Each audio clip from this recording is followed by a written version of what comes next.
People like her always mistake attention for belonging. Vanessa Whitmore said it loudly enough for me to hear, and judging by the sudden silence around her table, she wanted me to. I kept walking. That was something I had learned early. When people tried to make you feel small, sometimes the only dignity left was refusing to shrink for them. The Halston Grand Ballroom glittered beneath 3 enormous crystal chandeliers, all warm gold light and polished marble, while a string quartet played near the 20-foot windows overlooking downtown Chicago. Outside, November rain streaked the glass.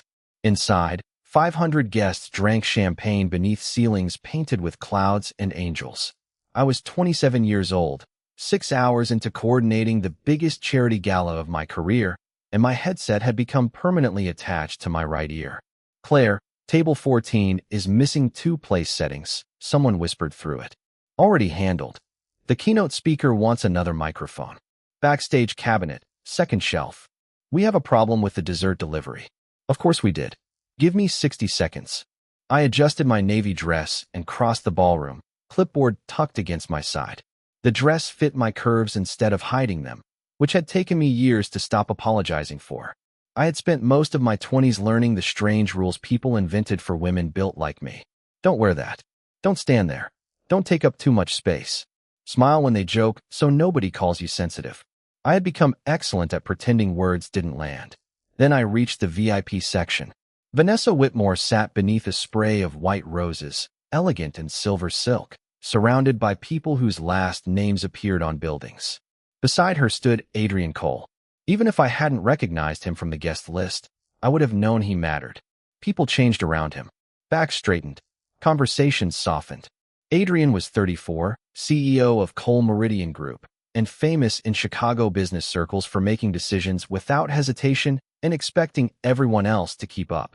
His black suit was simple, perfectly tailored, almost severe. Dark hair, pale blue eyes, a face that revealed very little.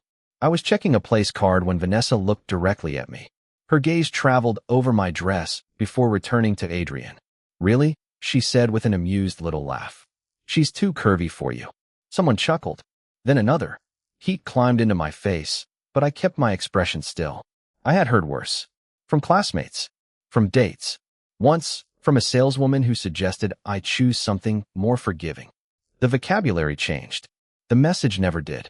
You would be prettier if there were less of you. I reached for the place card. My fingers were steady. That mattered. Then the laughter stopped. I looked up. Adrian wasn't looking at Vanessa. He was looking at me. Not at my waist. Not at my dress. At me. He slowly set his champagne glass on the table. Vanessa's smile weakened. "Adrian," I was joking. He didn't answer her. He walked toward me instead. The room seemed to change with every step, conversations fading as people noticed where he was going. I wanted to move. I didn't. He stopped in front of me, leaving enough space that I never felt cornered. Up close, his expression wasn't cold. It was controlled. His eyes flicked briefly toward my hand, then returned to mine. He extended his palm between us, but didn't touch me. The choice remained entirely mine. "May I?" he asked. And for the first time that night, I forgot what I was supposed to say. I stared at Adrian Cole's open hand, as if it were the most complicated question anyone had asked me all evening. Around us, the ballroom had gone strangely quiet. 500 guests had not actually stopped talking, but the space immediately surrounding Vanessa's table had. I could feel people watching, waiting. Adrian did not move closer. He simply stood there with his hand extended, giving me every opportunity to refuse. That mattered more than I wanted it to. "May you what?" I asked. Something almost like amusement touched his eyes. "Stand with you. Not rescue you. Not claim you. Stand with you." I glanced toward Vanessa. Her polished smile had tightened at the corners. I should have walked away. I had a gala to manage, a dessert crisis waiting downstairs, and absolutely no interest in becoming entertainment for wealthy strangers. But another memory surfaced instead. 17 years old. Prom dress shopping. My mother quietly returning 3 dresses after a saleswoman suggested that certain styles were not designed for girls with my shape. 22. A first date telling me I would be gorgeous if I lost 20 pounds. 25. A coworker advising me to wear black because it was more flattering. I was tired. Not broken. Not ashamed. Just tired of making myself smaller so other people could remain comfortable. I placed my hand in Adrian's. His fingers closed around mine gently. No pressure. No performance of ownership.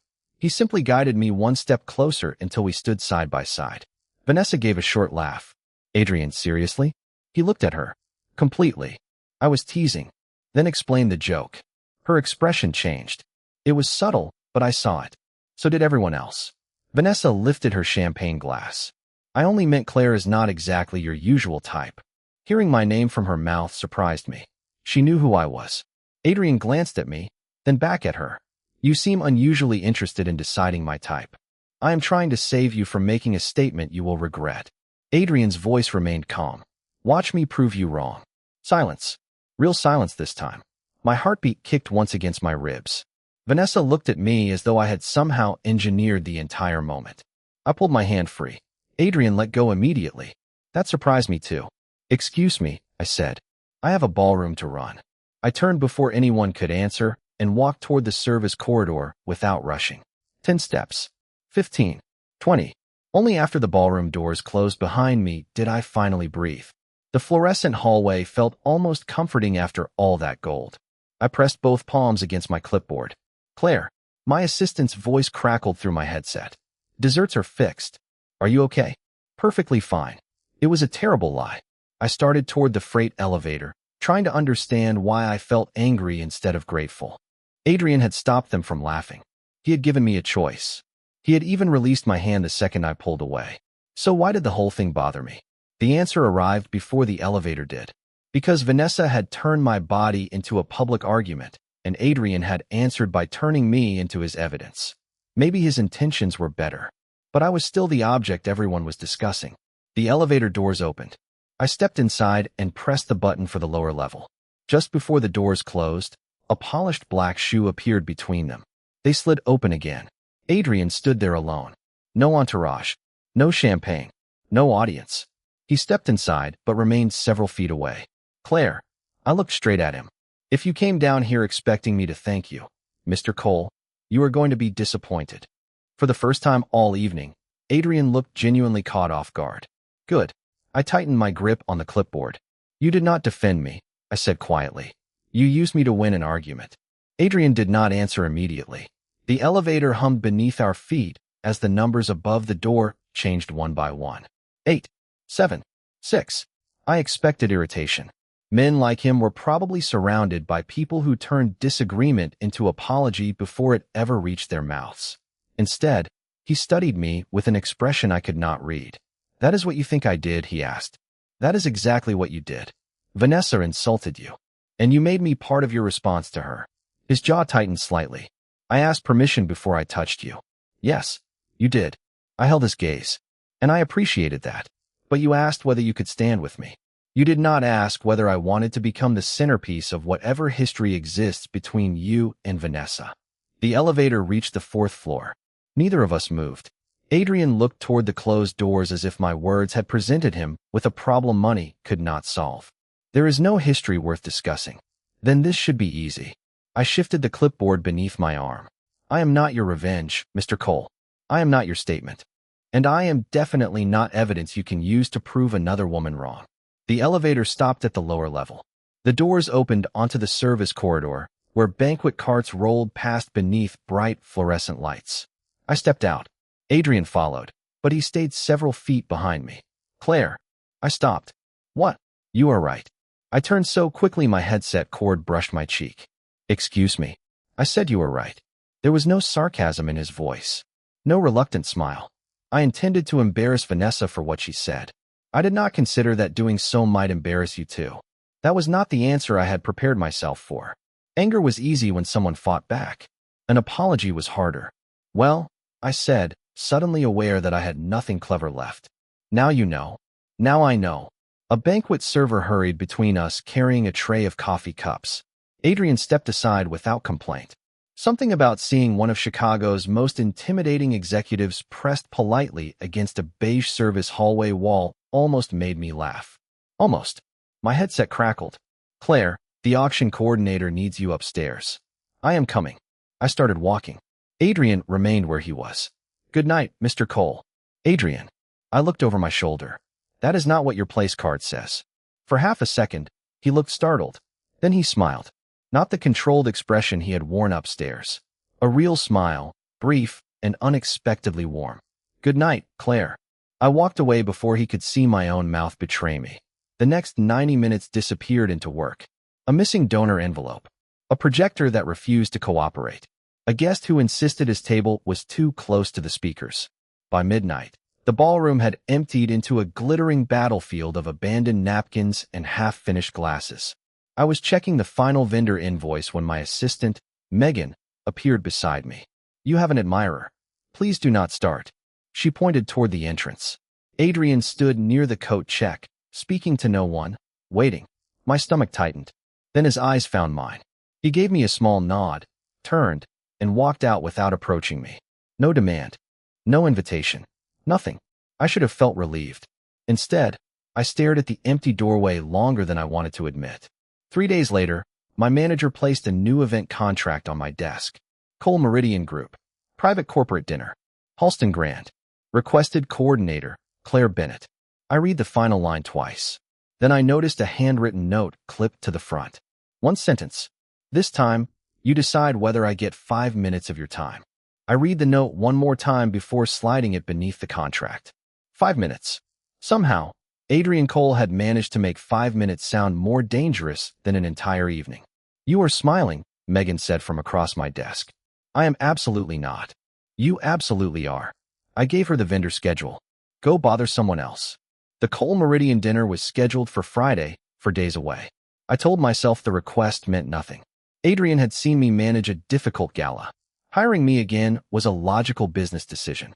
By Friday evening, I had repeated that explanation enough times to almost believe it. The dinner occupied one of the Halston Grand's smaller ballrooms, 80 guests instead of 500, with navy linens, white orchids, and soft amber lighting. Adrian arrived at 7:15. No dramatic entrance. No crowd suddenly parting. Just a tall man in a charcoal suit walking through the doors while I checked the seating chart. He saw me immediately. "Miss Bennett." "Mr. Cole." His mouth almost curved. "Still refusing to use my first name? During working hours, yes." Fair enough. That answer irritated me because I had prepared for resistance. Adrian glanced toward the room. "Everything looks excellent." "That is because I am excellent at my job." I noticed. There was no flirtation in the words. Just certainty. Somehow, that landed harder. The evening went smoothly. At 9:40, the final presentation ended. At 10:15, guests began leaving. I was reviewing the catering totals when Adrian approached again. He stopped several feet from me. 5 minutes. I checked my watch. 4. You negotiate aggressively. "I have another event tomorrow morning." We walked toward the quiet lobby. Rain tapped softly against the windows, gentler than the storm from the gala. Adrian put his hands into his coat pockets. "Dinner." I blinked. "What about it?" "Have dinner with me." There it was. Direct. Simple. The kind of invitation I suspected very few people refused. "No." Adrian nodded once. "All right." I waited. "That is it." "You said no." "Yes." Was I supposed to argue? I hated how completely he had disarmed me. "Most men like you probably do." His expression changed. "Men like me. Men who are accustomed to getting what they want." He considered that. Wanting something does not create an obligation for someone else to provide it. For several seconds, all I heard was rain against glass. "Good answer," I said. It was not an answer designed to impress you. Even better. Adrian glanced at his watch. "Your 4 minutes are almost finished. You are actually leaving?" "Claire, you declined dinner." "I am not going to turn your answer into the beginning of a negotiation." He started toward the revolving doors. Something unexpected tightened in my chest. Curiosity. That was all. At least, that was what I told myself. "Adrian." He stopped. It was the first time I had used his name. His eyes returned to mine. "Why did you request me for this event?" I asked. He could have invented something polished.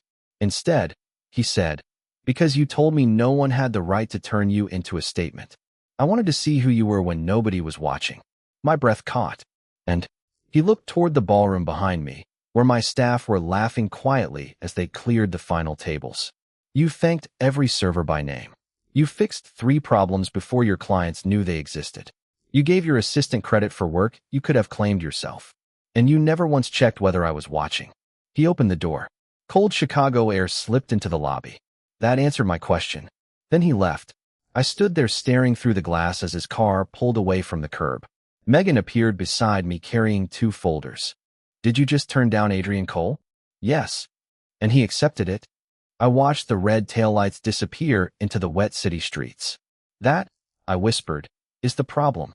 For the next 6 days, Adrian did exactly what I had told him to do. Nothing. No flowers arrived at the hotel. No expensive gifts appeared on my desk. No mysterious reservations were made under his name. He did not call. He did not manufacture another reason to see me. By Thursday afternoon, I was irritated by how often I noticed his absence. You turned him down, Megan reminded me while we inspected centerpieces for a weekend wedding. I know. Then why do you keep looking at the lobby every time the elevator opens? I am checking guests. There are no guests yet. I gave her a look. She smiled and carried the flowers away. That evening, I finished work shortly after 9 and walked 3 blocks to a small coffee shop near Michigan Avenue. The place smelled like cinnamon and roasted beans, and rainwater gleamed beneath the streetlights outside. I ordered tea and took the last open table near the window. 10 minutes later, the door opened. Adrian walked in. I actually laughed. He noticed me, stopped, then looked toward the ceiling as though Chicago itself had developed a sense of humor. I swear this was not planned, he said. That sounds exactly like something a man with a plan would say. Then I am in trouble. Every other table was occupied. He glanced at the empty chair across from me. May I? That question again. Always the question. I nodded. Coffee is not dinner. Understood. He sat down. For 20 minutes, we talked about almost nothing. Chicago winters. Terrible hotel coffee. His inability to cook anything more complicated than scrambled eggs. It was strangely ordinary, and that made him more dangerous to my defenses than the powerful man from the ballroom. Then a group of women passed our table. One recognized Adrian. Her eyes moved to me, paused for half a second too long, then moved away. I knew that pause. I had known it my entire life. Adrian noticed. Do people always do that? He asked. Do what? Look at you like they are calculating something. I stared into my tea. Sometimes. And you pretend not to notice. Usually. He waited. That silence invited honesty without demanding it. I hated how effective it was. When I was younger, I learned to enter rooms strategically, I said. Stand near the wall. Avoid the center of photographs. Pick chairs without arms so I would never have to wonder whether I fit comfortably. Wear dark colors. Never eat dessert around people who might comment. Adrian's expression went still. That sounds exhausting. You get used to it. That does not make it acceptable. I shrugged. People have opinions. People also have terrible judgment. I smiled despite myself. Is that your professional assessment? Absolutely. Then his voice softened. Claire, can I ask you something? You seem determined to. He leaned back, giving me space even across a tiny table. Who taught you that you had to become smaller to deserve a room? The question landed somewhere I had spent years protecting. I looked toward the window. Cars moved through the wet Chicago streets, headlights stretching across the pavement like ribbons of gold. Nobody, I whispered. Then I corrected myself. Everybody. A little at a time. Adrian said nothing. He did not tell me I was beautiful. He did not offer some polished compliment designed to erase 20 years with 20 words. He simply sat there, listening. And somehow, that was worse. Because I felt seen. Not inspected. Not evaluated. Seen. My phone buzzed against the table. Megan had sent me a link. Claire, her message read. Please do not panic. Someone posted the gala photo. I opened it. There I was beside Adrian beneath the chandeliers, my hand in his. Beneath the photograph was a caption that made my stomach drop. Meet the event coordinator who found herself a billionaire upgrade. My thumb hovered over the screen while the words blurred in front of me. The photograph itself was harmless. Adrian standing beside me, my hand in his. 2 people caught in a moment that had lasted less than a minute. But the story beneath it had already decided who I was. Not an event coordinator who had spent 8 years building a career. Not the woman who had managed 500 guests without letting a single crisis reach the ballroom.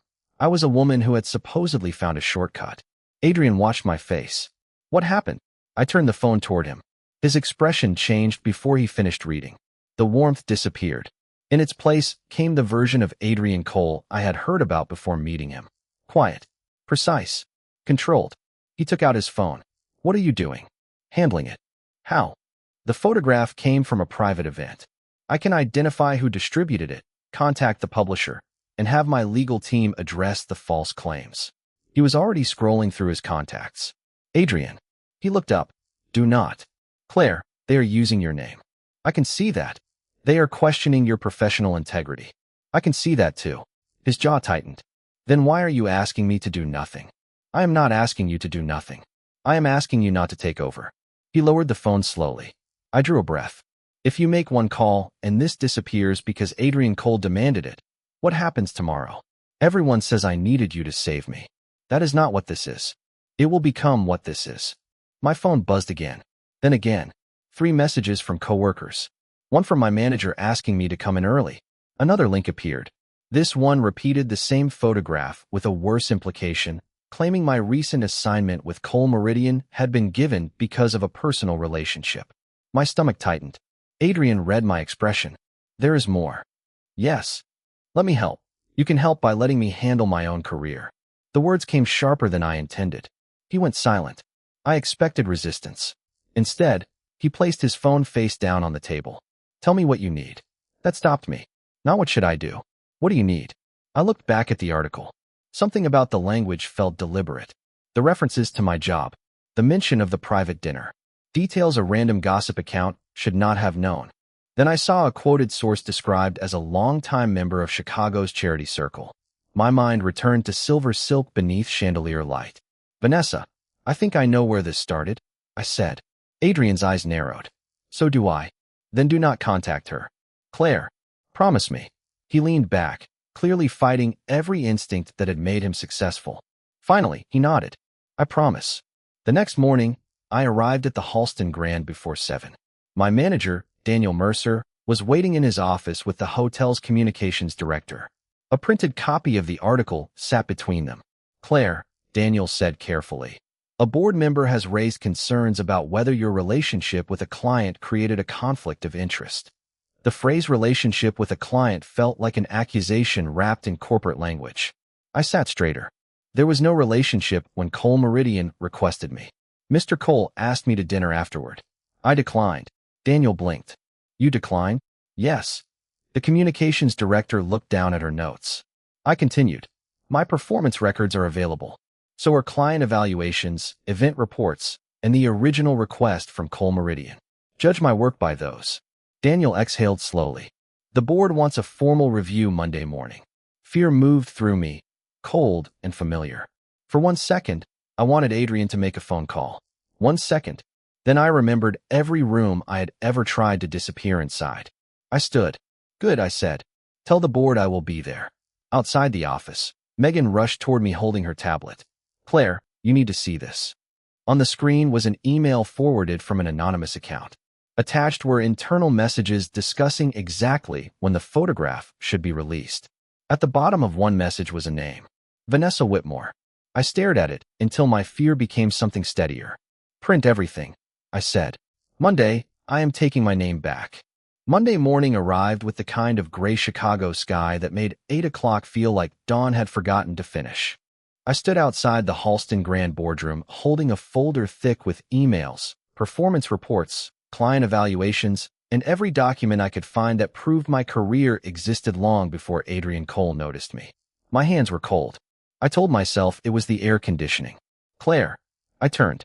Adrian stood near the elevators in a dark navy suit. I had not told him what time the review started. Megan, I asked. Megan, I am going to have a conversation with her. Please make it a kind one. He approached, then stopped a few feet away. I can leave. Part of me wanted him to. Another part was strangely grateful that he had come. The board might ask you questions. Then I will answer them. And if they do not. Adrian glanced at the closed boardroom doors. Then I will sit quietly. I almost smiled. Can you actually do that?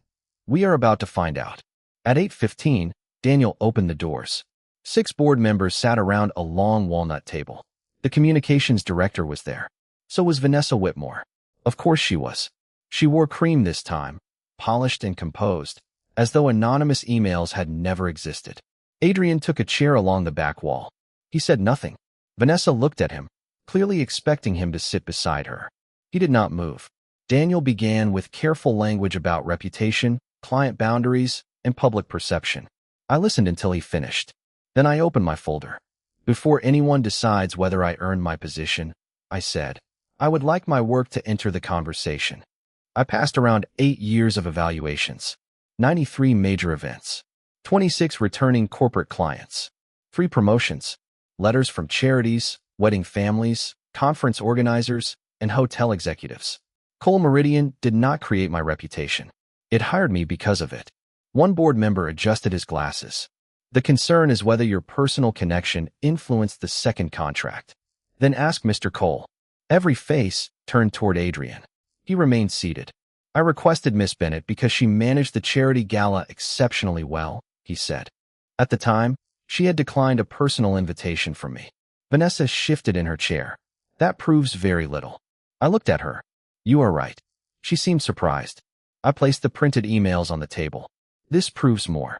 Silence settled across the room as Daniel read the first page. Then the second. Vanessa's composure changed. Those could have come from anyone. The metadata was verified this morning by the hotel's information technology department, I said. The messages originated from an account belonging to your foundation's communications office. Daniel looked up slowly. Vanessa turned toward Adrian. Are you really going to let her accuse me like this? Every instinct in the room seemed to expect him to answer. He looked at me instead, and stayed silent. That was when I understood. He remembered. I had asked him not to rescue me, and the most powerful man in the room was respecting that request, even when silence clearly cost him effort. I faced the board. I am not asking anyone to punish Miss Whitmore for me. I am asking you to judge me by the same standard you would use if that photograph had never existed. My work. 20 minutes later, Daniel closed the folder. The review is concluded. Your position is secure, Claire. We will issue a statement correcting the false implication regarding your professional conduct. My lungs finally remembered how to breathe. Vanessa gathered her purse and left without looking at me.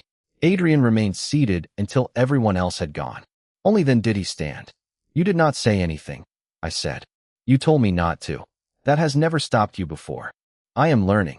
I looked around the empty boardroom, at the chairs I once would have chosen carefully, the table I once might have tried to disappear behind.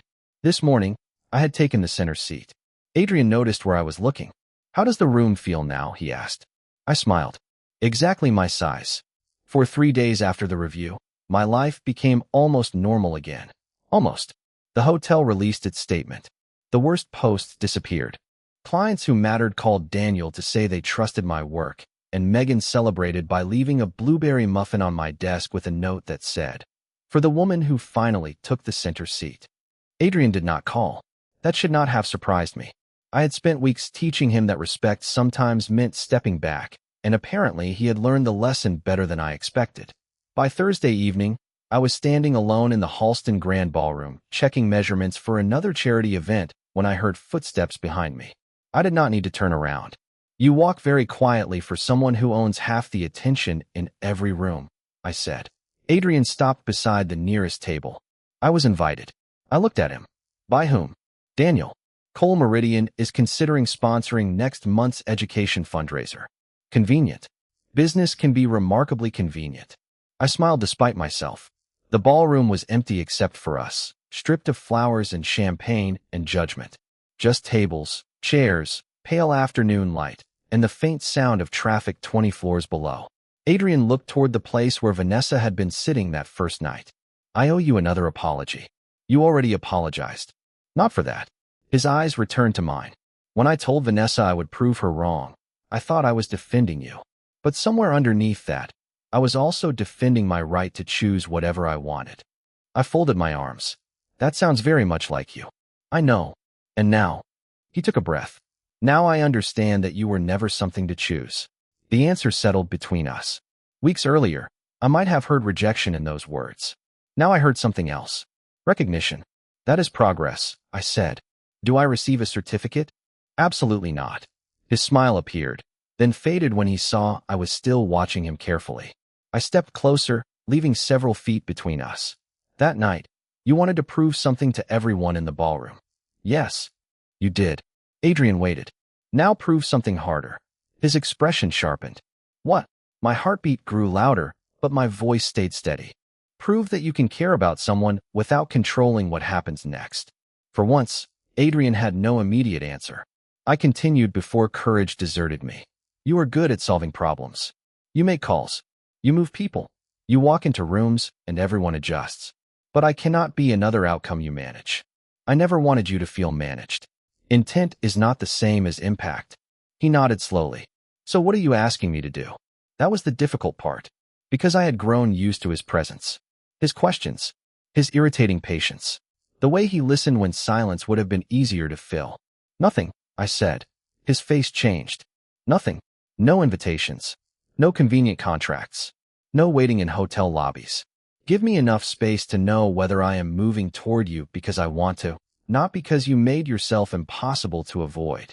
The room became very still. Adrian looked toward the windows, where the last light of evening had turned Chicago silver.